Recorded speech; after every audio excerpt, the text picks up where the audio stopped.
ओ अर्हन्ताण नमो सिद्धाणं नमो आयरियाणं नमो अज्जायाणं नमो लोये सव्यसाहुणम् अर्हन्त सिद्ध साहु तिद्यं जिणधम वयण पडिमाहु जिणनिलयाय नवदेवादिन तुमे बोहि मंगलम भगवान वीरो मंगलम गौतमो गणी मंगलम कुंद कुंदाद्यो जैन धर्मोस्तु मंगलम सर्वमंगल मांगल्यम सर्वकल्याणकारकम प्रधानम सर्वधर्माणां जैनं जयतु शासनम जैनं जयतु शासनम। वीर जिनेश्वर को नमो गौतम गणधर लार काल पंचमादि में भय सूत्र करता अरहंत भाष्यर्थम गणधर देवेहिं गंथियं सम्मम सुतत्मगणथं श्रवणा साहन्ति परमथम्।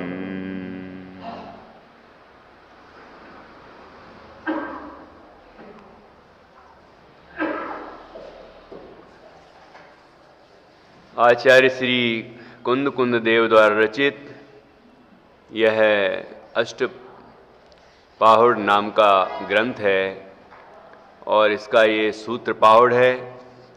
इसमें छठवीं गाथा चल रही है। इस गाथा में निश्चय और व्यवहार रूप से प्रतिपादित सूत्र का स्वरूप बताया गया है। जिनेंद्र भगवान ने जो वस्तु स्वरूप प्रतिपादित किया है वो दो नयों की विवक्षा से समझा जाता है और उन दोनों नयों से, उन दोनों पद्धतियों से वस्तु स्वरूप को समझकर जीव अपने स्वरूप की आराधना द्वारा सुख पाते हैं और समस्त मल पुंज का क्षय करते हैं। द्रव्य कर्म, नो कर्म, भाव कर्म का अभाव हो जाता है। ऐसा बड़ा ही सुंदर स्वरूप यहाँ पर बताया गया है। एक बार हम छठवीं गाथा का पाठ करेंगे और उसके बाद आगे बढ़ेंगे। जम सुत्तम जिणोत्तम भवहारो तय जान परमतो तम जाण्यूण जोई लहई सुहम खवई मल पुण्यम मार्थ या व्यवहार जो जिन सूत्र में जिन वर कहे सब जान योगी सुख लहे मल पुंज का क्षेपण करें। यहाँ पेज नंबर 45 है और चौथा पैराग्राफ। यहाँ से आगे बढ़ेंगे। यहाँ तक निश्चय और व्यवहार नय से किस तरह वस्तु स्वरूप का प्रतिपादन किया है वो संक्षेप में बताया गया है और आगम पद्धति और अध्यात्म पद्धति का स्वरूप भी बताया, अहेतु मत और हेतु मत का स्वरूप भी बताया और यह आगम चार अनुयोगों में निबद्ध है, ये बात कही। तो 4 अनुयोग हैं, पद्धति 2 हैं। ऐसी बड़ी सुंदर चर्चा यहाँ आई। अब इसके आगे बढ़ रहे हैं 45 नंबर पेज पर, चौथा पैरा। दर्शन ज्ञान चारित्र को भेद रूप कहकर मोक्ष मार्ग कहे तथा इनके बाह्य परद्रव्य स्वरूप द्रव्य क्षेत्र काल भाव निमित्त हैं, उनको दर्शन ज्ञान चारित्र के नाम से कहे वह व्यवहार है। देव गुरु शास्त्र की श्रद्धा को सम्यक दर्शन कहते हैं। जीवादिक तत्वों की श्रद्धा को सम्यक दर्शन कहते हैं। शास्त्र के ज्ञान अर्थात जीवादिक पदार्थों के ज्ञान को ज्ञान कहते हैं इत्यादि।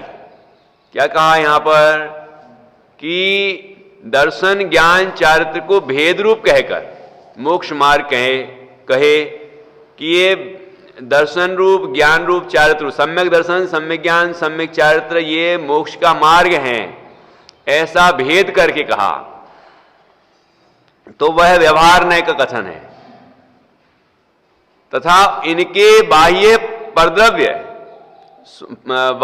परद्रव्य स्वरूप द्रव्य क्षेत्र काल भाव निमित्त हैं, कि जो सम्यक दर्शन सम्यक ज्ञान और सम्यक चारित्र हैं, इनके बाह्य में जो परद्रव्य क्षेत्र काल भाव निमित्त होते हैं, उसके लिए उनको भी दर्शन ज्ञान चारित्र कहा। उनको दर्शन ज्ञान चारित्र के नाम से कहे वह व्यवहार है। पहले तो भेद किया ये व्यवहार है, और उसके बाद फिर उसके साथ पाया जाने वाला जो परिणाम है उसको भी इसी नाम से कहा, सम्यक दर्शन सम्यक ज्ञान सम्यक चारित्र के नाम से कहा। जो शरीर की क्रियाएं हैं बाहर में जो होती हैं, उनको भी इसी नाम से कहा, सम्यक दर्शन सम्यक ज्ञान सम्यक चारित्र के नाम से कहा। तो ये सब व्यवहार है। अब कैसे कैसे कहा कि देव गुरु शास्त्र की श्रद्धा को सम्यक दर्शन कहते हैं। देव सच्चे शास्त्र और सच्चे गुरु की श्रद्धा को सम्यक दर्शन कहा। तो ये पर की श्रद्धा को सम्यक दर्शन कहा ना। देव शास्त्र गुरु तो पर हैं, लेकिन उनकी श्रद्धा को सम्यक दर्शन कहा, तो ये व्यवहार हो गया। लेकिन वो ना कहें तो क्या समस्या आएगी? वो ना कहें तो क्या होगा कि यदि सच्चे देव शास्त्र गुरु को की श्रद्धा को सम्यक दर्शन ना कहें, ये बाह्य जो कहे ना, बाह्य निमित्त, ये निमित्त हैं, इनके बिना हमें ये तत्व मिलेगा कैसे? क्योंकि वो तो सच्चे देव के द्वारा प्रतिपादित है, ठीक है, और उनने स्वयं इस तत्व का अनुभव किया है और फल भी पाया है। उनकी श्रद्धा ना हो तो ये जीव उस मार्ग में बढ़े कैसे? ठीक है। और शास्त्र मतलब जिनवाणी, भगवान जिनेंद्र की जो वाणी है, वो ना सुनेगा, उससे वस्तु का स्वरूप नहीं समझेगा, तो वस्तु समझ में कैसे आएगी, अनुभव कैसे होगी? तो जिसका अनुभव करना है उसके लिए निमित्त है। और गुरु तो उसको ही समझाते हैं। गुरु स्वयं उस मार्ग पर चलते हैं, साधक हैं, और वो यही मार्ग हम सबको बतलाते हैं। इसलिए देव शास्त्र गुरु की श्रद्धा ना हो तो कैसे जीव को अपनी स्वरूप की अनुभूति होगी? क्योंकि ऐसा कहा है मोक्ष मार्ग प्रकाशक में कि अहो देव गुरु धर्म तो सर्वोत्कृष्ट पदार्थ है, इनके आधार से धर्म है। यदि आधार ही कमजोर होगा तो फिर धर्म कहां ठहरेगा? तो ये तो धर्म के आधार हैं, इसलिए इनकी श्रद्धा अनिवार्य है, ठीक है। और इनकी श्रद्धा में भी 7 तत्व की श्रद्धा है। ये तो आप सब सुना हुआ है। देव शास्त्र गुरु की श्रद्धा में 7 तत्व की श्रद्धा होती है। देव वो मोक्ष तत्व रूप है कि नहीं? मोक्ष तत्व रूप है, अनंत सिद्ध भगवान। और गुरु वो संवर निर्द्रा स्वरूप है, और संवर निर्द्रा वह आश्रव बंध के अभाव रूप है, और आश्रव बंध का अभाव और संवर निर्द्रा की प्राप्ति जीव अजीव के भेद ज्ञान से ही होती है, ठीक है। इसलिए इनकी श्रद्धा नहीं होगी तो जीव को 7 तत्व की श्रद्धा भी नहीं होगी। और शास्त्र जो है वह शास्त्र इन सब का प्रतिपादन करता है, 7 तत्वों का प्रतिपादन करता है। तो शास्त्र की ही श्रद्धा ना होगी तो जीव को 7 तत्वों का स्वरूप कैसे समझ में आएगा, और उनमें से फिर हे गे उपादेय कैसे करेगा, और उपादेय भूत आश्रय भूत तत्व का आश्रय कैसे करेगा। इसलिए ये आधार है। ठीक है, देव गुरु शास्त्र की श्रद्धा को सम्यक दर्शन कहते हैं। सम्यक दर्शन की एक, हाँ,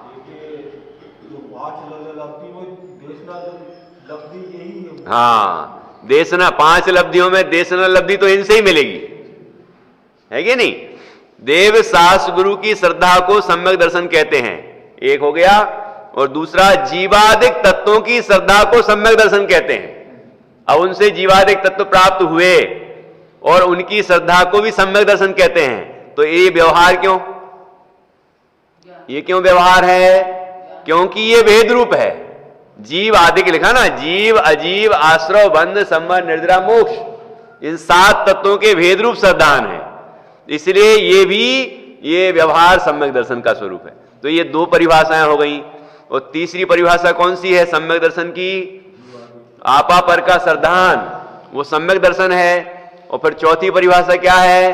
आत्म श्रद्धान, वो सम्यक दर्शन है। तो ये आत्म श्रद्धान ये सम्यक दर्शन है, शुद्धात्म तत्व का श्रद्धान सम्यक दर्शन है, ये निश्चय सम्यक दर्शन का स्वरूप है। ठीक है, और बाकी सब ये व्यवहार का कथन है। और एक जगह आया था पहले ही कि इसके देव शास्त्र गुरु के श्रद्धान में, जीवादिक के श्रद्धान में, तत्वार श्रद्धान में शुद्धात्म श्रद्धान रूप निश्चय सम्यक तो गर्भित है, वो ना हो तो कोई नहीं है। ठीक है, तो ये चारों चीजें होती हैं। तो ये व्यवहार हैं, क्योंकि ये बाह्य हैं और भेद रूप हैं, इसलिए ये तो व्यवहार से सम्यक दर्शन कहे। अब निश्चय से सम्यक दर्शन क्या? कि पर से भिन्न अपने आत्मा की श्रद्धा, मतलब शुद्धात्म तत्व का श्रद्धान, वह निश्चय से सम्यक दर्शन है। शास्त्र के ज्ञान अर्थात जीवादिक पदार्थों के ज्ञान को ज्ञान कहते हैं। ये अब ये सम्यक दर्शन की बात हो गई। अब ये ज्ञान की बात कर रहे हैं। शास्त्र के ज्ञान अर्थात जीवादिक पदार्थों ज्ञान को सम्यक ज्ञान कहते हैं। तो सम्यक ज्ञान किसको कहा? शास्त्र के ज्ञान को। तो शास्त्र तो पर है, ठीक है, और शास्त्र में से ज्ञान आता नहीं है, लेकिन शास्त्र के निमित्त से जो ज्ञान हुआ, ठीक है ना, उसको सम्यक दर्शन कहा, सम्यक ज्ञान कहा। और वो जो ज्ञान हुआ वो भी तो क्षयोत्तम ज्ञान ही है, लेकिन उस ज्ञान के कारण ही जीव पर से भिन्न अपनी आत्मा को जानता है। अंदर में आत्मा की अनुभूति कब होती है? जब शास्त्र से आत्मा का सही स्वरूप समझता है। इसलिए शास्त्र ज्ञान को सम्यक ज्ञान कहते हैं। ठीक है, और सम्यक चारित्र किसे? वो नीचे लिखा है। शास्त्र के ज्ञान अर्थात जीवादिक पदार्थों ज्ञान को ज्ञान कहते हैं इत्यादि। ये बता रहे हैं कि व्यवहार मोक्ष मार्ग किसे कहना। एक तो भेद करके कहना, रत्नत्रय में भेद कर दिया इसलिए व्यवहार, और जिसमें पर निमित्त है, जो पहले कहा था प्रयोजनाश्रित और निमित्ताश्रित, तो वो भी व्यवहार है। ठीक है ना। अब देखिए चारित्र, 5 महाव्रत, 5 समिति, 3 गुप्ती रूप प्रवृत्ति को चारित्र कहते हैं। 12 प्रकार के तप को तप कहते हैं। ऐसे भेद रूप तथा परद्रव्य के आलम्बन रूप प्रवृत्तियां सब अध्यात्म की अपेक्षा व्यवहार के नाम से कही जाती हैं। किसके नाम से कही जाती हैं? व्यवहार के नाम से कही जाती हैं, क्योंकि वस्तु के एक देश को वस्तु कहना भी व्यवहार है, और परद्रव्य की आलम्बन रूप प्रवृत्ति को उस वस्तु के नाम से कहना वह भी व्यवहार है। क्या कहा यहां पर? कि 5 महाव्रत, 5 समिति, 3 गुप्ती रूप प्रवृत्ति को चारित्र कहते हैं। ठीक है, चारित्र किसे कहा? चारित्र मतलब सम्यक चारित्र। ये सब सम्यक की बात चल रही है। तो 5 महाव्रत, 5 समिति और 3 गुप्ती को सम्यक चारित्र कहा, इन रूप प्रवृत्ति होना। ठीक है, ये व्यवहार हो गया, क्योंकि ये परिणति जो है, ये परिणाम, ये शुभ भाव रूप हैं और शरीर की क्रिया रूप भी हैं, ठीक है, बाहर में प्रवृत्ति निवृत्ति भी रूप भी हैं। तो इस तरह से होते हैं ये, और भेद भी कहे हैं, भेद रूप भी हैं, इसलिए इन सब कारणों से इनको व्यवहार कहा। इन्हीं के निश्चय व्रत, निश्चय समिति, निश्चय गुप्ती द्रव्य संग्रह में आया है। तो इसमें निश्चय व्रत, निश्चय समिति, निश्चय गुप्ती में क्या लिया कि अपने शुद्धात्म तत्व की अनुभूति, उसी को ही यहां ये तीन रूप कहा कि जीव, यहां तो व्यवहार में कहेंगे कि हिंसादिक का त्याग, हिंसादिक से विरति, वह व्रत है, और वहां कहेंगे परद्रव्य से विरति, प्रभावों से विरति, और अपने स्वरूप में अनुरति, अपने स्वरूप में लीनता, वो निश्चय व्रत है। ऐसी समिति, ये अपने उपयोग को परद्रव्यों से, प्रभावों से हटाकर अपने स्वरूप में सीमित करना, वही समिति है, ठीक है। और गुप्ती भी यही है, मन वचन काय की चेष्टा कब नहीं होती कि जब जीव स्वरूप में लीन होता है तो मन वचन काय की चेष्टा भी खत्म हो जाती है। तो जो स्वरूप लीनता है, शुद्धोपयोग है, वो निश्चय व्रत है, निश्चय समिति है, निश्चय गुप्ती है, ठीक है ना। और ये व्यवहार है। तो ऐसे भेद रूप कथन करना और शुभ भाव को, इन रूप जो शुभ परिणाम है, शुभ क्रियाएं हैं, उनको व्रतादिक कहना, वो चारित्र है, ये व्यवहार चारित्र हुआ। 5 महाव्रत, 5 समिति, 3 गुप्ती रूप प्रवृत्ति को चारित्र कहते हैं। 12 प्रकार के तप को तप कहते हैं। कितने प्रकार के? पहले तो ये भेद कर दिए, यही व्यवहार हो गया, 12 प्रकार। फिर क्योंकि शुद्धोपयोग रूप ही तप होता है, निश्चय तप क्या है? स्वस्वरूपे प्रतपनम विजयनम तपः, कि स्वस्वरूप में प्रतपन करना, विजयन करना, वही तप है, वो शुद्धोपयोग रूप है, ठीक है। तो वो अभेद है ना। और ये 12 भेद हो गए। और यहां तक लिखा है मोक्षमार्ग प्रकाशक में कि अंतरंग तप, बहिरंग तप तो व्यवहार है ही, अंतरंग तप में जो बाहर से दिखता है वो भी व्यवहार है। बाहर में भी तो दिखता है जो भी होता है ना, प्रायश्चित, विनय, वैयावृत्ति, स्वाध्याय, व्योत्सर्ग, ध्यान, तो जो बाहर में दिख रहा है वो भी व्यवहार है। तो निश्चय क्या है कि जो शुद्धोपयोग रूप अवस्था है वो निश्चय है, वो उसी से कर्मों का संवर और निर्द्रा होती है और उसी से मोक्ष की प्राप्ति होती है, ठीक है। ऐसे भेद रूप तथा परद्रव्य के आलम्बन रूप प्रवृत्तियां, 2 प्रकार से कहा ना, भेद करे सो व्यवहार, और परद्रव्य के आलम्बन से जो प्रवृत्ति को मोक्ष मार्ग है वो भी व्यवहार। तो परद्रव्य के आलम्बन रूप प्रवृत्तियां सब अध्यात्म की अपेक्षा व्यवहार के नाम से कही जाती हैं। किस अपेक्षा? अध्यात्म की अपेक्षा सब व्यवहार के नाम से कही जाती हैं। तो आगम की अपेक्षा, आगम में तो ये प्रतिपादन होगा, यही व्रत है, यही समिति है, ये गुप्ती है, क्योंकि वो व्यवहार की प्रधानता वाला होता है। आगम में व्यवहार की प्रधानता से, आगम मतलब आगम पद्धति, आगम पद्धति में व्यवहार की प्रधानता होती है और अध्यात्म पद्धति में निश्चय की प्रधानता होती है। प्रधानता ही कहा है, दूसरे का निषेध नहीं है। निषेध करते हुए दिखते हैं तन्ना, ये नहीं, ऐसा नहीं, ऐसा नहीं, निश्चय नहीं आता है और व्यवहार नहीं का निषेध कर देता है। तो वो निषेध किस रूप है? गौण रूप है। वो निषेध सर्वथा निषेध नहीं है। हाँ, ठीक है ना। तो इस तरह यहां पर यह बात समझना है कि अध्यात्म की अपेक्षा व्यवहार, ये सब व्यवहार नाम से कही जाती है, क्योंकि वस्तु के एक देश को वस्तु कहना भी व्यवहार है। क्या? किसे कहना? वस्तु के एक देश को वस्तु कहना भी व्यवहार है। ये एक देश कैसे लगा कि ये साधक रूप अवस्था है ना, तो साधक रूप अवस्था में एक देश ही शुद्धि हुई है। हाँ, सम्यक दर्शन, सम्यक ज्ञान, सम्यक चारित्र हुआ तो उसको मतलब मोक्ष मार्ग तो है ही, ठीक है ना, मोक्ष मार्गी तो है, लेकिन अभी उसको शुद्ध कहना, एक देश शुद्धि प्रकट हुई है और पूर्ण शुद्धि कहना, मतलब शुद्ध कह देते हैं, पूर्ण शब्द नहीं बोलते, लेकिन शुद्ध है, शुद्ध है ऐसा कहते हैं, शुद्ध रत्नत्रय। तो शुद्ध नाम से कहना यह भी व्यवहार है। वस्तु के एक देश को वस्तु कहना भी व्यवहार है। और यहां पर और भी लगा सकते हैं, अलग अलग अपेक्षाओं से, है ना, कि एक महाव्रत की अपेक्षा, एक समिति की अपेक्षा, गुप्ती की अपेक्षा।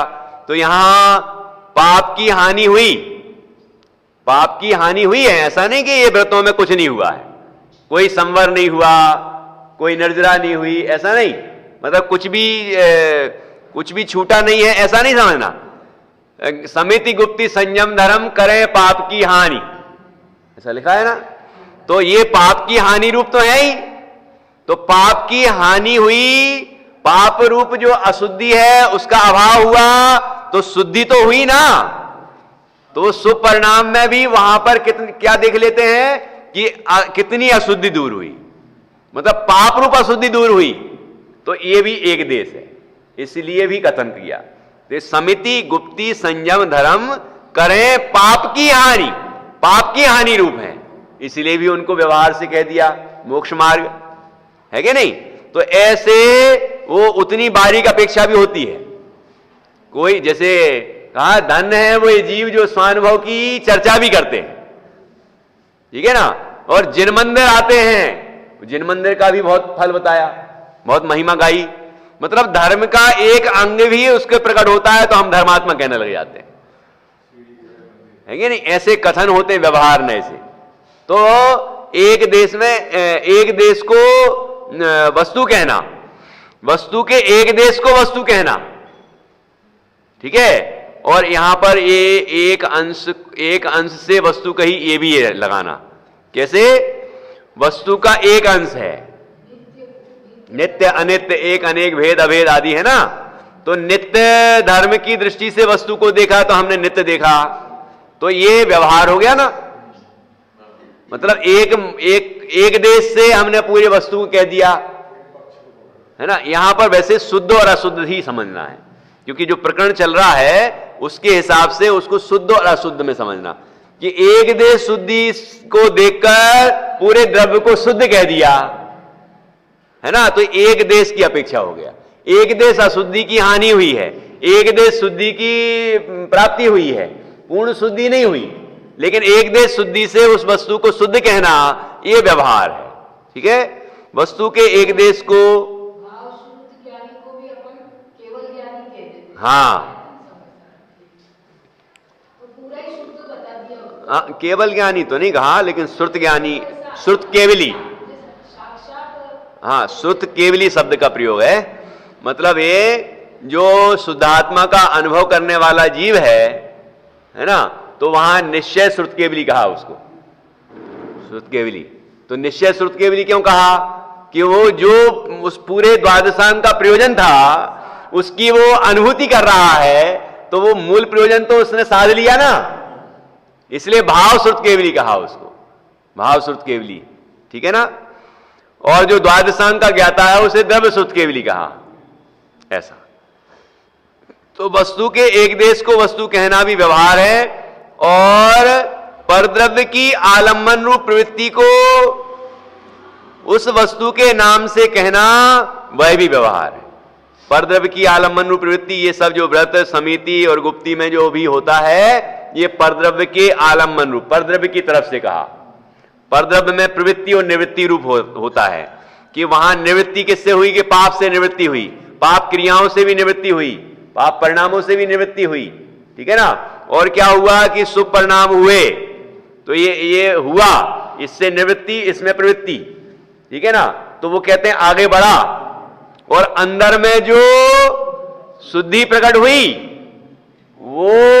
वो सच्ची निवृत्ति, और पुण्य रूप भी प्रवृत्ति नहीं, मतलब पुण्य परिणाम भी नहीं हो रहा जितने अंशों में शुद्ध परिणाम हो रहा है, ठीक है ना। तो ऐसे आगे बढ़ते हैं। तो यहां परद्रव्य की आलम्बन रूप लिया, तो यहां पर अशुभ का अभाव और शुभ हो रहा है, और वो शुभ भाव की भूमिका अशुभ से बचाने वाली है और शुद्ध में लगाने वाली है, लगाने में भी निमित्त है। ऐसा मत समझना कि अकेला वो अशुभ से बचाती है। शुभ में, शुभ जो परिणति है वो शुद्ध के लिए भूमिका है, क्योंकि वहां पर शुभ की रुचि नहीं है, वहां शुद्ध की चेष्टा है। शुद्ध की चेष्टा भी, चेष्टा रूप परिणाम भी शुभ है। वहां जो भूमिका चल रही है उस भूमिका में क्या हो रहा है कि अंतर्मुख होने का पुरुषार्थ हो रहा है। तो अंतर्मुख होने का पुरुषार्थ ही तो हो रहा है, अभी अंतर्मुख कहां हुआ? तो वो जो परिणति है वो भी शुभ है, ठीक है ना। और ऐसी चेष्टा होगी तभी तो अंतर्मुख होगा, नहीं तो वहां शुभ में अटक जाएगा, ठीक है ना। तो इस तरह से वो जो अंतर्मुख करने में निमित्त हो वो परिणति भी उसको मोक्ष मार्ग कहा गया है व्यवहारने से। तो इस तरह से यहां परद्रव्य की आलंबन रूप प्रवृत्ति को उस वस्तु के नाम से कहना, किस वस्तु के नाम से कहना है? तो वो क्रिया शरीर की, लेकिन हम कह रहे हैं वो परिणाम, मतलब इन परिणाम कह रहे महाव्रत। ये महाव्रत कहां होते हैं? ये समिति कहां होती है? ये गुप्ति कहां होती है? अपने परिणामों में। भले ही वो शुभ परिणाम में हो, कोई चीज शुभ परिणाम में हो, लेकिन शुभ परिणाम हुए ना, क्रिया तो पुद्गल की है, पुद्गल की क्रिया है, लेकिन हम उसको शुभ कह रहे हैं। मतलब क्रिया पुद्गल की है, अब पुद्गल की क्रिया में क्या शुभ और क्या अशुभ? वो तो पुद्गल है, लेकिन शुभ क्रिया जो किसको शुभ क्रिया कहते हैं? जो शुभ परिणाम में निमित्त होती है उस क्रिया को हम परद्रव्य की क्रिया को शुभ क्रिया कहते हैं। महाव्रत रूप क्रिया कि पापों से छूटा है ना, पाप क्रियाओं से भी छूटा। गुप्ती तो मन वचन काया की स्थिरता हुई, ये परद्रव्य ही तो हुआ। लेकिन इस क्रिया को भी हमने वो अंदर के परिणाम का निमित्त जानकर वो उस परिणाम रूप ही कह दिया, शुभ क्रिया कह दिया, संवर का कारण रूप क्रिया कह दिया, है ना। संवर निर्जरा के कारण कह दिया इन क्रियाओं को हमने। तो इस तरह से ऐसा उपचार कथन होता है, तो ये व्यवहार है। परद्रव्य की आलंबन रूप प्रवृत्ति को उस वस्तु के नाम से कहना वह भी व्यवहार है, ठीक है। अध्यात्म शास्त्र में इस प्रकार भी वर्णन है कि, अब ये अध्यात्म में और क्या वर्णन है ये बता रहे हैं। वस्तु अनंत धर्म रूप है, इसलिए सामान्य विशेष रूप से तथा द्रव्य पर्याय रूप से वर्णन करते हैं, ठीक है। द्रव्य मात्र कहना तथा पर्याय मात्र कहना व्यवहार का विषय है। द्रव्य का भी तथा पर्याय का भी निषेध करके वचन अगोचर कहना निश्चय नय का विषय है। द्रव्य रूप है वही पर्याय रूप है, इस प्रकार दोनों को ही प्रधान करके कहना प्रमाण का विषय है। इसका उदाहरण इस प्रकार है। क्या कह रहे हैं, ख्याल में आया होगा कि अध्यात्म शास्त्र में इस प्रकार भी कहते हैं, मतलब जो ऊपर कहा है वो तो है ही, अब यहां और भी कहते हैं। क्या कहते हैं? वस्तु अनंत धर्म रूप है, अनंत धर्म रूप है तो सामान्य विशेष रूप भी है, सामान्य विशेषात्मक है। ऐसे एकानेकात्मक, भेदा भेदात्मक, नित्यानित्यात्मक अनंत धर्म रूप है। तो इसलिए सामान्य विशेष रूप से, तथा ये जो दो इतने सारे नाम लेते हैं, क्यों लेते हैं? द्रव्य पर्याय रूप है ना, वस्तु द्रव्य रूप भी है और पर्याय रूप भी है, ठीक है। द्रव्य रूप है मतलब त्रैकालिक है, पर्याय रूप है मतलब नई नई नई नई उत्पन्न होती है, क्षणिक है। ये द्रव्य और पर्याय रूप है, मतलब परिणमन करना वो पर्याय हो गया, परिणमन करते हुए भी कायम रहना, वही के वही रहना, ये द्रव्य हो गया। द्रव्य, पूरे द्रव्य को भी द्रव्य कहते हैं, अभी प्रमाण का विषय बताया ना। उस पूरे द्रव्य को मतलब द्रव्य पर्यायात्मक द्रव्य, उसको भी द्रव्य कहते हैं। और द्रव्य किसको कहते हैं? यहां पर द्रव्य का जो त्रैकालिक स्वभाव है उसको भी द्रव्य कहते हैं, जो द्रव्यार्थ करने का विषय है, ठीक है। तो द्रव्य पर्याय से वर्णन करते हैं, सामान्य विशेष से वर्णन करते हैं, द्रव्य पर्याय से वर्णन करते हैं। द्रव्य मात्र कहना तथा पर्याय मात्र कहना व्यवहार का विषय है। ये देखो व्यवहार बहुत ऊंचा है। ये यहां वस्तु के द्रव्य स्वभाव से वस्तु को द्रव्य रूप ही कहा, ये भेद कर दिया ना, इसीलिए व्यवहार कह रहे हैं। ये निश्चय में भी मिल जाएगा, है ना। ये निश्चय में भी पर्याय को गौण करके द्रव्य रूप कहे तो वो निश्चय का भेद है ना। लेकिन यहां कह रहा भेद सु व्यवहार, भेद किया ना इसलिए व्यवहार। ये अपेक्षा समझना है। अध्यात्म में इस तरह भी वर्णन है, ये कह रहे हैं। तो वो ऊपर वाला वर्णन जो है वो नहीं है, ऐसा नहीं, वो भी है। लेकिन अब ये और गहरा है। और गहरा क्या है कि वो द्रव्य पर्याय का भेद किया, ये भेद भी व्यवहार है। फिर अभेद क्या है वो भी बताया नीचे। देखो यहां व्यवहार, द्रव्य मात्र कहना तथा पर्याय मात्र कहना व्यवहार का विषय है। द्रव्य का भी तथा पर्याय का भी निषेध करके, द्रव्य का भेद और पर्याय का भेद, ये दोनों भेदों का निषेध करके क्या कहे कि वचन अगोचर कहना अभेद अखंड एक शुद्ध चैतन्य मात्र। ये भी बोला है, ये भी हमने बोला है। ज्ञात वो तो वही है ना। ज्ञायक तो ज्ञायक है। ऐसा जो ज्ञायक तत्व है वचन अगोचर, मतलब हमने जो बोला वो वचन गोचर हो गया ना, बोल दिया।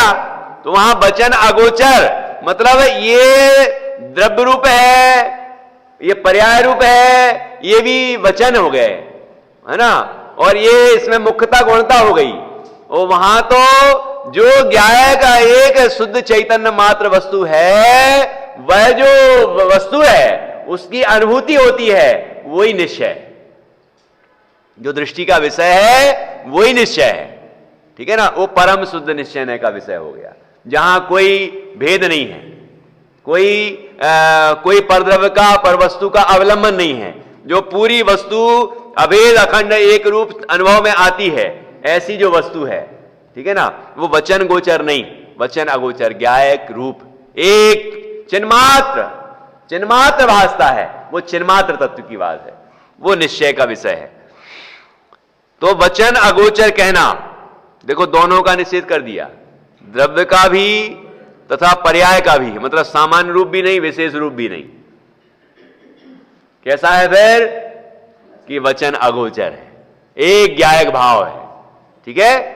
तो द्रव्य का भी तथा पर्याय का भी निषेध करके वचन अगोचर कहना निश्चय नय का विषय है।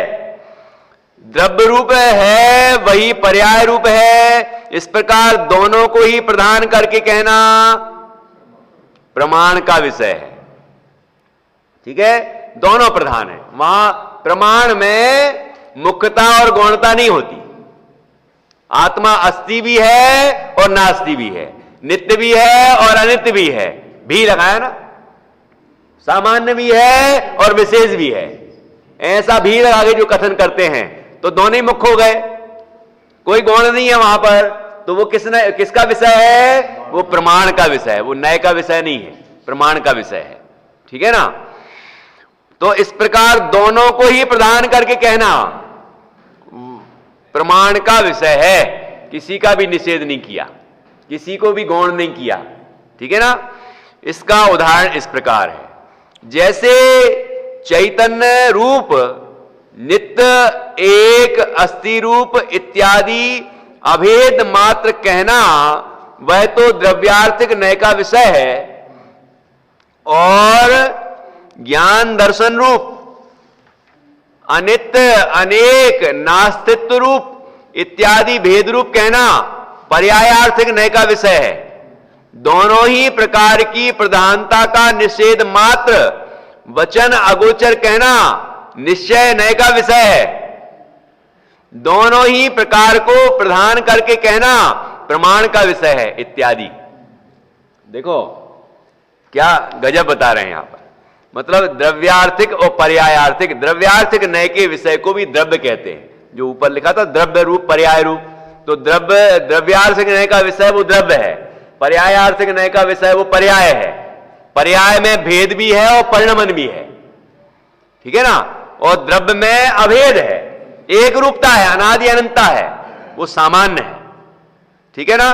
तो अब यहां जो सामान्य है, अभेद है, नित्य है, एक रूप है, उसको द्रव्य कहना, उस रूप द्रव्य को देखना, वो द्रव्यार्थ ज्ञान का विषय है। ख्याल में आता है कि नहीं आता है? मतलब कई तरह से निरूपण है, तो हमें आगे आगे बढ़ना है, वहां एक में नहीं अटकना है। ठीक है ना? तो आगे बढ़ेंगे तो काम होगा, प्रयोजन तक पहुंचना। वचन अगोचर जो तत्व है उसकी अनुभूति करना है हमें, होगी इसी मार्ग से। ये अन्वेषण काल है और वो आराधन काल है। आराधन काल में जिसकी आराधना हो रही है वही निश्चय का विषय है, और बाकी जो है सब व्यवहार। परम शुद्ध निश्चय नहीं के सामने तो सब व्यवहार। लिखा है कि नहीं लिखा है कि नहीं?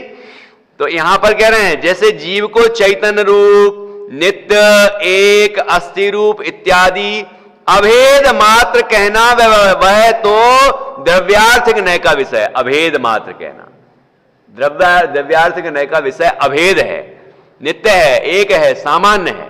ठीक है? ऐसा जो हमने द्रव्य का त्रैकालिक स्वभाव देखा और उस रूप ही द्रव्य को कहा, तो वो द्रव्यार्थ ज्ञान का विषय हो गया।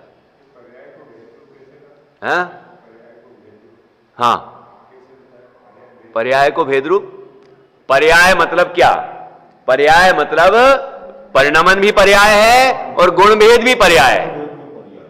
गुण भेद को भी पर्यायार्थ ज्ञान का विषय कहते हैं। पर्याय है मतलब परिणमन नहीं है वो, गुण भेद भी पर्यायार्थिक नय का विषय है, और जो परिणमन है वो तो पर्यायार्थिक नय का विषय है। पर्यायार्थिक नय के विषय को पर्याय कहते हैं। ये भी पर्याय का स्वरूप है। मतलब पर्याय दो हो गए कथन, एक तो परिणमन को पर्याय कहते हैं, और यहां पर पर्यायार्थिक नय के विषय को पर्याय कहते हैं। एक तो द्रव्य को द्रव्य कहते हैं, मतलब जो गुण पर्यायवान है उसको द्रव्य कहते हैं। एक द्रव्यार्थ नय के विषय को द्रव्य कहते हैं। ये है कहां ये सब चीजें भैया? ऐसा तो नहीं लग रहा है ये पता नहीं क्या क्या कहते रहते हैं, कहां कहां कहते रहते हैं, किस किस को देखते होंगे पता नहीं देख तो एक ही को रहे हैं।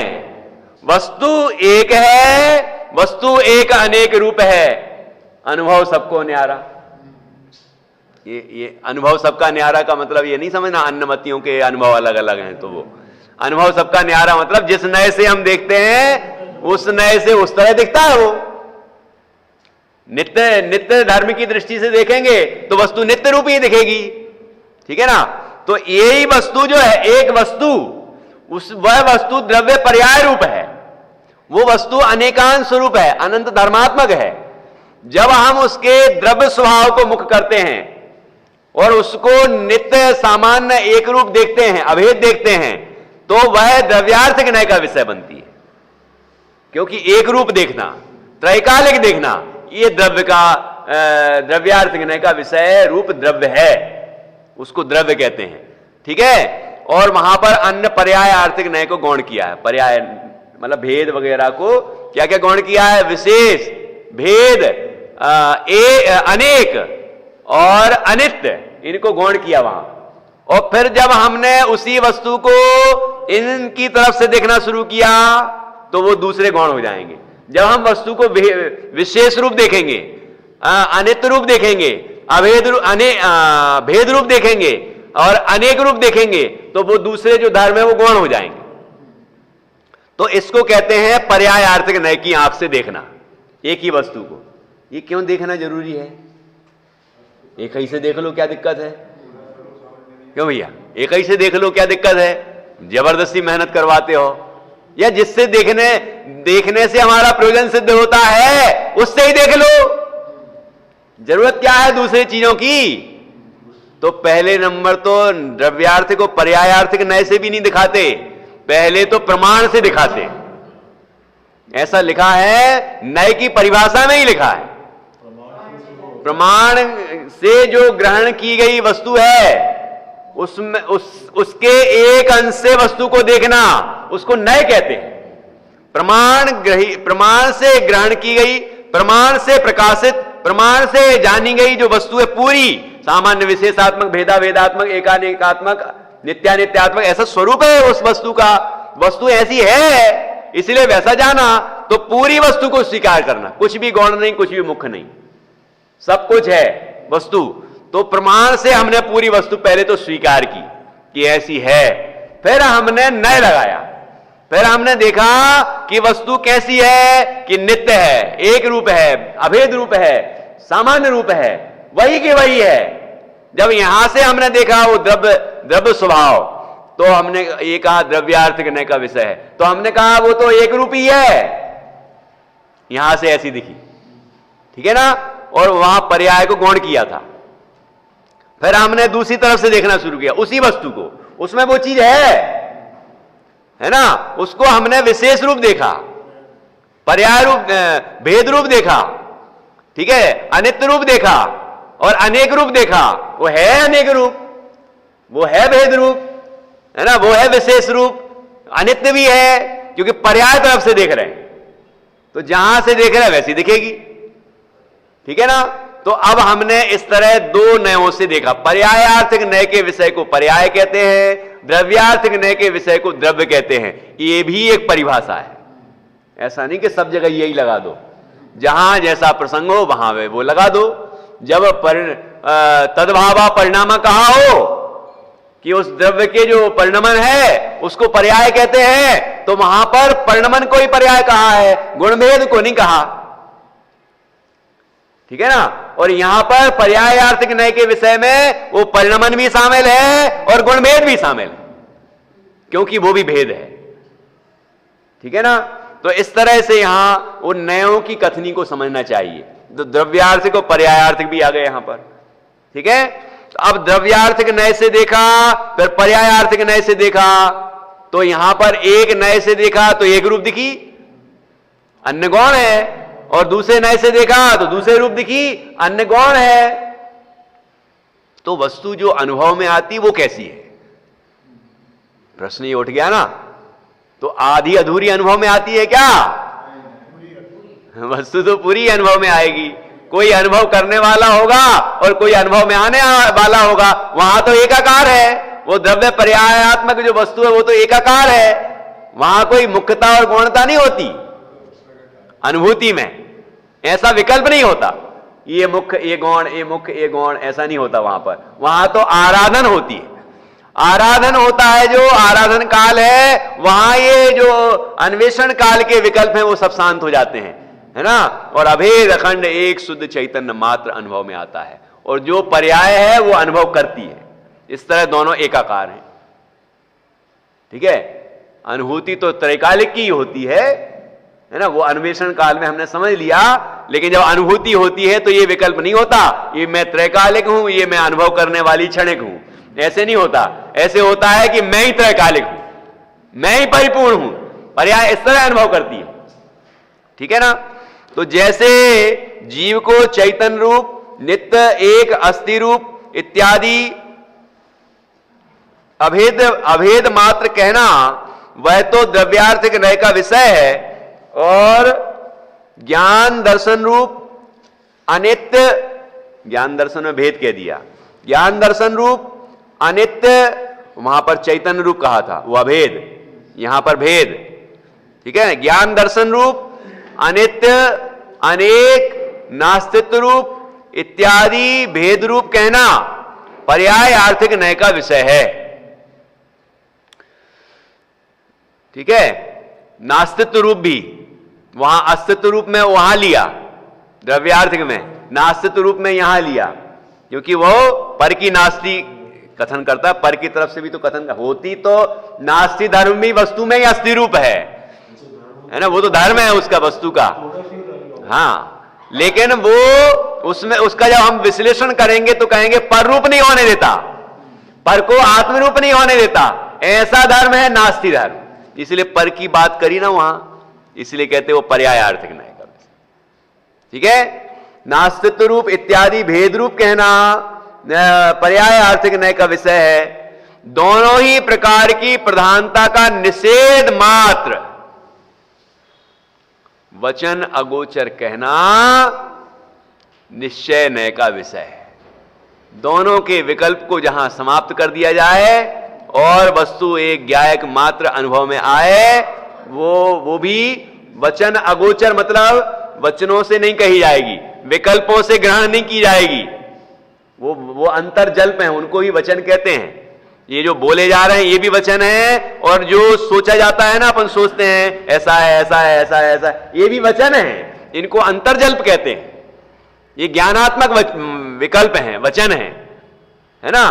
तो ऐसे वो भी नहीं, उस वचन गोचर भी नहीं है, वचनों से अगोचर जो अभेद अखंड एक शुद्ध चैतन्य तत्व है, जिसको कहा ज्ञात, वो तो वही है ना। तो ऐसा कहना वह निश्चय नय का विषय है। दोनों ही प्रकार को प्रधान करके कहना प्रमाण का विषय है इत्यादि। ये विषय स्पष्ट हुआ कि नहीं हुआ? इस प्रकार से यहां जो वस्तु है वो वस्तु कोई वास्तव में जटिल नहीं है ना। वस्तु तो अनंत धर्मात्मक है, लेकिन समझना भी बड़ा आसान है।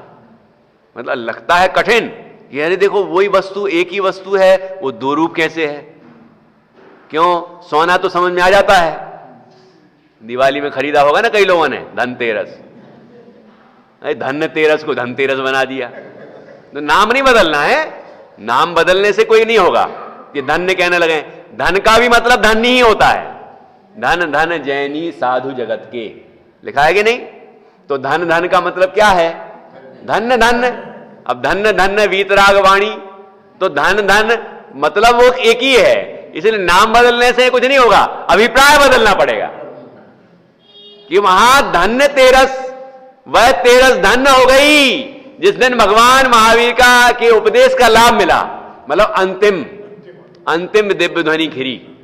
पहली दिव्य ध्वनि कब खिरी थी? उसको हम किस रूप में मनाते हैं? वीर शासन जयंती के रूप में मनाते हैं, ठीक है ना। तो वो प्रतिपदा, तो वो है वीर शासन जयंती, जिस दिन पहली दिव्य ध्वनि खिरी भगवान महावीर की। और धन्य है वो तेरस, जिस दिन जीवों को भगवान के अंतिम उपदेश का लाभ मिला। अंतिम दिव्य ध्वनि खिरी, वो शासन चल रहा है ना, भगवान का शासन तो भगवान की दिव्य ध्वनि से ही चल रहा है। महावीर स्वामी का शासन अभी भी चल रहा है कि नहीं?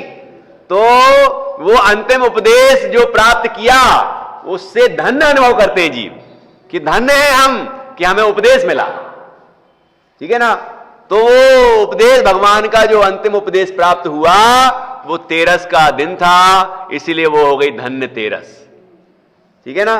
और उसके दिन, उसके बाद भगवान ने दिव्य ध्वनि की भाषा छोड़ दी, मतलब समोषण आदि से भी विरक्त हो गए, है ना। ये सब कोई परिणाम नहीं हुआ है, सब तो सब योग हैं, है ना। तो वहां से भी अब वो वहां से छूट गए, वहां चले गए।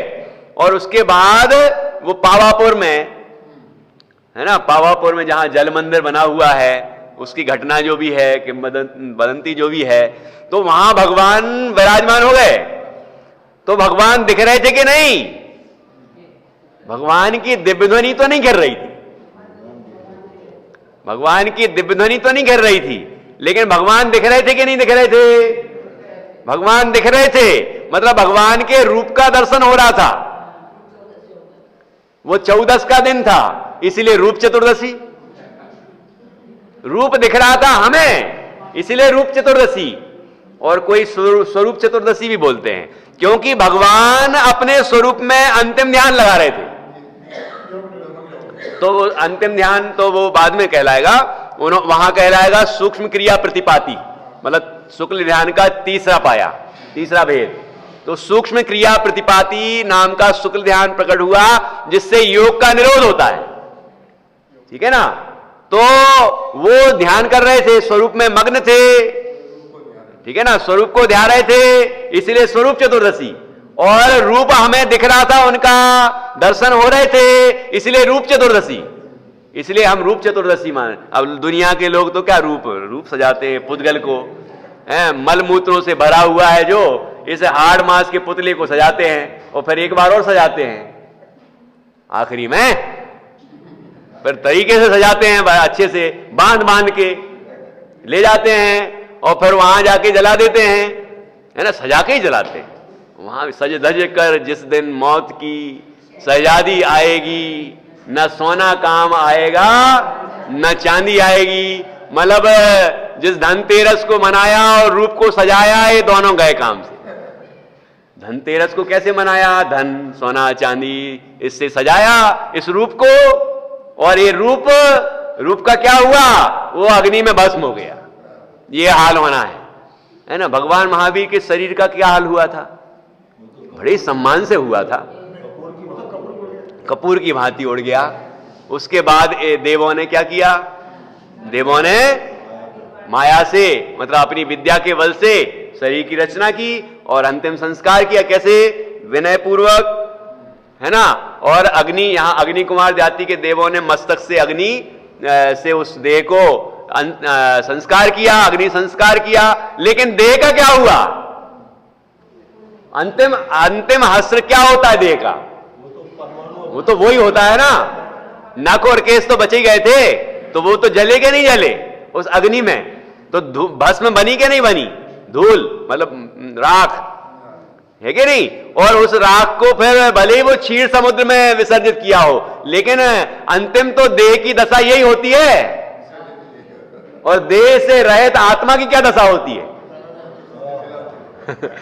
देह की तो ये दशा होती है, और देह से रहित आत्मा की कौन सी दशा होती है? सिद्ध दशा। तो वो दशा भगवान को प्रकट हुई, ठीक है ना।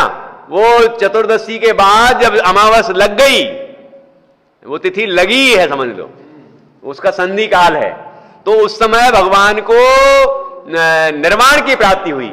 मतलब उन्होंने आयु कर्म के साथ साथ 3 जो और अघातीय कर्म हैं, मतलब 4 अघातीय कर्मों का क्षय किया, और इस देह का नोकर्म, ये नोकर्म ही दूर हुआ। इस तरह सारे कर्म मल पुंजों से रहित हुए भगवान।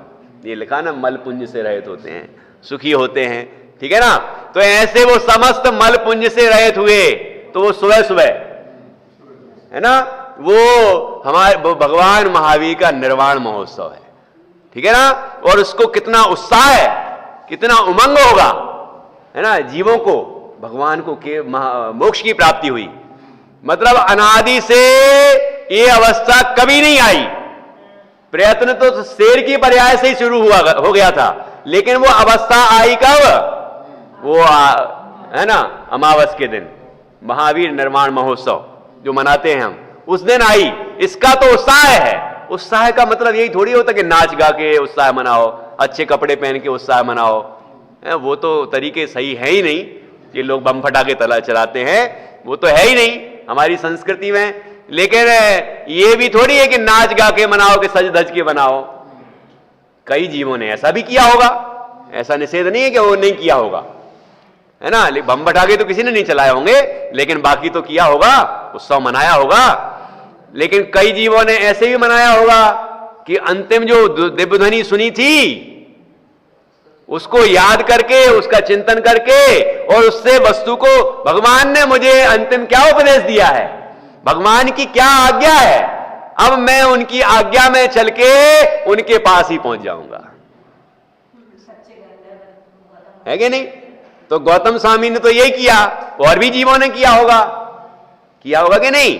तो कई जीवों ने सम्यक तो लिया होगा, किसी ने व्रत लिए होंगे, किसी ने दीक्षा ली होगी, महाव्रत लिए होंगे। और गौतम स्वामी ने क्या किया कि उन्होंने तो अपने स्वरूप की ऐसी तूफानी साधना की कि उनको शाम को केवल ज्ञान हो गया, है कि नहीं। ये है सच्चा दीपावली मनाने का या निर्वाण महोत्सव मनाने का तरीका। दीप मालिका, केवल ज्ञान रूपी दीपक की मालिका प्रज्वलित हुई कि यहां गौतम स्वामी को केवल ज्ञान हुआ। उसके बाद जब कुछ समय बाद, कुछ दिनों बाद, जब गौतम स्वामी को निर्वाण की प्राप्ति हुई, तो सुधर्माचार्य को केवल ज्ञान हो गया। फिर सुधर्माचार्य को जब केवल ज्ञान की निर्वाण की प्राप्ति हुई, तो जम्मू स्वामी को केवल ज्ञान हो गया। केवल ज्ञान रूपी दीप मालिका जलती रही, प्रज्वलित रही, है कि नहीं।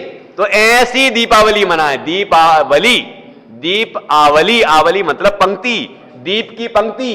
तो ऐसी दीप की पंक्ति नहीं कि इतने सारे जलाए मैंने, है ना, ये दीप की पंक्ति है, ये पंक्तिबद्ध है, ये अनुबद्ध केवली हैं ये तीनों, है ना। ऐसी अनुबद्ध पंक्ति हो कि उनने केवल ज्ञान पाया, ठीक है, उनने मोक्ष पाया, अब मैं अपने स्वरूप में लीन होके और फिर मैंने भी केवल ज्ञान पाया, है ना। फिर वो निर्माण हो गए तो अगले ने केवल ज्ञान पाया, वो केवल ज्ञान के दीपक को बुझने नहीं दिया, है कि नहीं।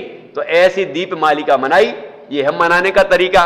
तो ऐसे हम भी भगवान महावीर ने जो ऐसा अनेकांतात्मक वस्तु का स्वरूप बताया, ये कठिन नहीं है ना, ये समझा जाए तो बिल्कुल सरल है। इतनी सी सरल सी बात है कि जब द्रव्य एक, प्रमाण से प्रकाशित द्रव्य एक आत्मा, उसको वो द्रव्य पर्यायात्मक है, मतलब नित्यानित्यात्मक है, भेदा भेदात्मक है। तो जब हम नित्य को, अभेद को, एक को, सामान्य को मुख करते हैं तो वो एक रूप दिखता है, ये द्रव्यार्थ करने का विषय है। और जब हम उसी को पर्याय तरफ से देखते हैं, क्योंकि पर्याय से स्वीकार ना करें तो भी वस्तु नहीं मिलेगी, पर्याय तरफ से देखते हैं तो वो अनेक रूप दिखती है, विशेष रूप दिखती है, भेद रूप दिखती है, अनित्य दिखती है, वही वस्तु, ठीक है ना। और ऐसी जो वस्तु है जो पर्याय को गौण करके, द्रव्य स्वभाव को मुख करके जो वस्तु की उपलब्धि होती है, उस वस्तु की उपलब्धि करे, वहां पर ये नहीं कि ये मुख्य ये गौण, ये मुख्य ये गौण, ये तो कर रहा है अन्वेषण काल, वो व्यवस्था बिल्कुल वैसी ही है ना, अन्य प्रकार नहीं है ना। तो वो पर्याय गौण की थी, द्रव्य मुख्य किया था, वो सब हुआ था अन्वेषण काल में। यहां तो अनुभूति प्रकट हो गई, अनुभूति के काल में वचन अगोचर है, मतलब वचनों विकल्प नहीं है कि मैं तो ज्ञायक ही हूं, मैं तो ज्ञायक हूं, मैं तो ज्ञात हो तो वही हूं, ऐसा विकल्प भी नहीं है, बस ज्ञायक की अनुभूति है, ठीक है ना। अभेद अखंड एक शुद्ध चैतन्य तत्व की अनुभूति है, ठीक है। और ऐसा जो विषय है, जो द्रव्य दृष्टि का विषय है, वो परम शुद्ध निश्चय का विषय है। तो यहां पर वही बात लिखी, ऐसा वचन अगोचर जो शुद्धात्म तत्व है, जो अनुभूति का विषय, वो निश्चय नय का विषय है, मतलब परम शुद्ध निश्चय नय का विषय है। ऐसा भगवान महावीर के द्वारा प्रतिपादित जो जैन दर्शन है, मूल दर्शन है, वह मूल संघ की धारा से हमारे पास तक आया है। ये हमारा बड़ा सौभाग्य है कि हमें वो उपलब्ध हो गया, नहीं तो कई जीव भ्रमित हैं, तो हमें ये बड़े ही भाग्य से मिला है। और हमने अभी भगवान महावीर का निर्वाण महोत्सव मनाया है, तो हम भी जिनवाणी के माध्यम से भगवान की दिव्य ध्वनि का रसपान करें, और उसका जो वाच्य है, उसका जो वाच्य है, ऐसे अपने शुद्धात्म तत्व का हम अनुभव करें और परम आनंद को पाएं। हम भी एक दिन उनके समान ही सिद्ध अवस्था को प्राप्त कर परम आनंद को पाएं। यही मंगल भावना।